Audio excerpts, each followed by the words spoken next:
Dans cette vidéo, on va tester donc de la colle UV, du masque UV mécanique et une lampe UV sur batterie de chez Axion que j'ai pas encore eu l'occasion de tester. Donc la lampe UV, le masque UV mécanique qu'on utilise, c'est quelque chose qu'on utilise de façon journalière, dès qu'on doit faire des jumpers, dès qu'on doit couvrir des pistes qui sont abîmées ou des choses comme ça. Par contre, lampe UV, on a toujours utilisé quelque chose qui était, est-ce que j'en ai une là?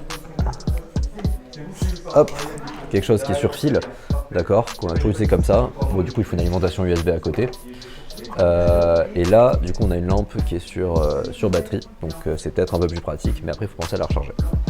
On a même un refroidisseur sur le dessus. Effectivement, ça, c'est une lampe qui chauffe nous quand on l'utilise, hein. Mais ça peut être très pratique. On a un petit indicateur de charge ici, donc si la batterie est très chargée ou non.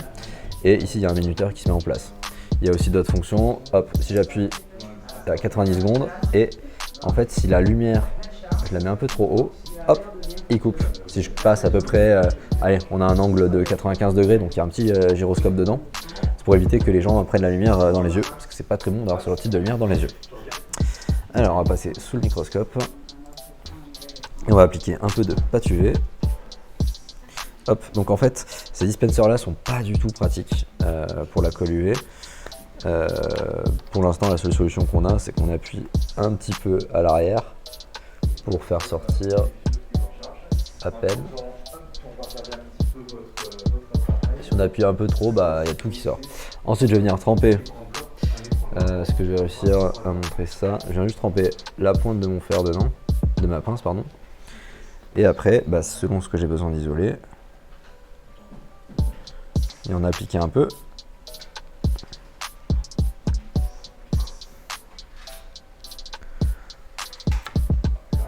Et parfois, si j'ai besoin de le faire descendre, parce que là j'en ai beaucoup sur ma pince, si j'ai besoin de le faire descendre, j'utilise un autre outil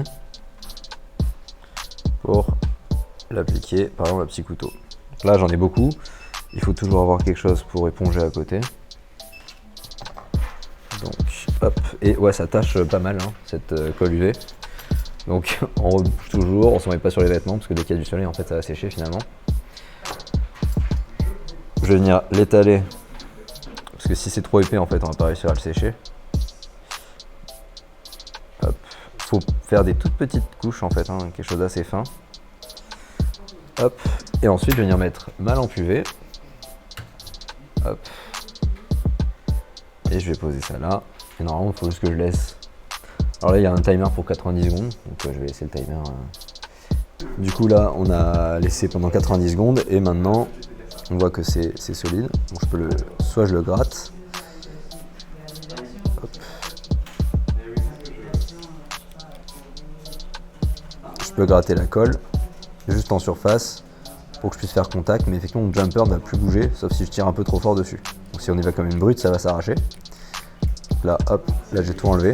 Mais effectivement voilà, ça va servir donc à cacher des surfaces, à empêcher des contacts ou à coller des petits jumpers. Mais évidemment ça colle pas comme de l'époxy ou quoi, hein. Donc c'est quelque chose qui est vraiment important dans tout ce qu'on fait. Et effectivement bon, bah, la lampe sur batterie c'est sympa, hein, mais honnêtement est-ce que ça vaut la différence de prix entre une lampe qui est sur fil? Je sais pas, parce que vous avez toujours un port USB quand même sur votre poste de travail normalement.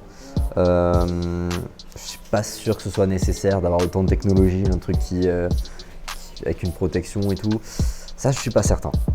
C'est un bon produit, mais est-ce qu'il est nécessaire? Je ne sais pas. Pour le masque UV, par contre, hop, qu'est-ce que j'en ai fait? Ah, il est là. Ah bah, ouais, il y a du vert, il y a du noir. Alors effectivement, si vous prenez des couleurs plus claires, genre du vert, du jaune, etc., ça va cuire plus vite.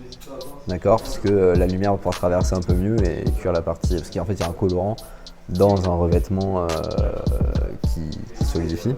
Alors pourquoi il n'y a pas de transparence? Ça, c'est une bonne question. Et après, le noir, par contre, bah, lui va absorber toute la lumière donc, et pas trop laisser passer en bas. Donc vous risquez d'avoir une couche solidifiée dessus et du liquide en bas. Donc c'est le désavantage. Par contre, le noir va être beaucoup plus esthétique sur les cartes d'iPhone, ça se verra beaucoup moins. Le vert, il va être très flashy. Si vous faites de la carte Android, le vert, il se verra quasiment pas alors que le noir se verra. Donc c'est à vous de voir un peu est-ce que vous esthétique ou pratique. Donc le vert, ça cuit beaucoup plus vite, hein. Nous, on fait beaucoup avec du noir parce qu'on met vraiment des toutes petites doses. On aime bien quand nos cartes, elles sont presque état neuf, quoi. Donc voilà.